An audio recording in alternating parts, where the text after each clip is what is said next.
Men always ought to pray and not lose heart. Luke, chapter 18, verse 1. If men always ought to pray and not lose heart, how much more should this be of Christian men? Jesus has sent his church into the world on the same errand, upon which he himself came, and this mission includes intercession. What if I say that the church is the world's priest? Creation is dumb, but the church is to find a mouth for it. It is the church's high privilege to pray with acceptance. The door of grace is always open for her petitions, and they never return empty-handed.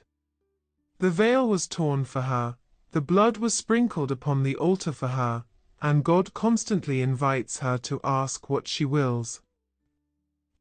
Will she refuse such privilege which even the angels do not have?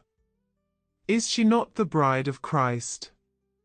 May she not go in unto her King at every hour? Will she allow the precious privilege to be unused?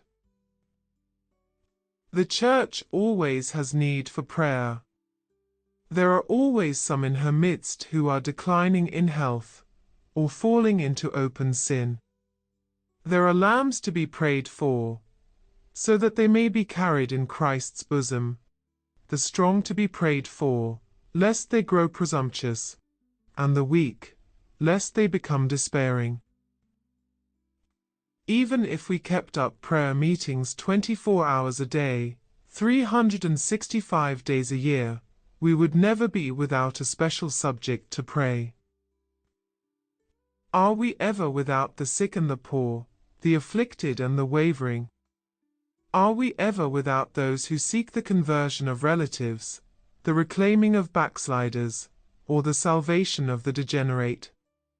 No, with congregations constantly gathering, with ministers always preaching, with millions of sinners lying dead in trespasses and sins, in a country over which the darkness of Roman Catholicism is certainly descending, in a world full of idols, cruelties, and wickedness, if the church does not pray, how will she excuse her terrible neglect of the commission of her loving Lord?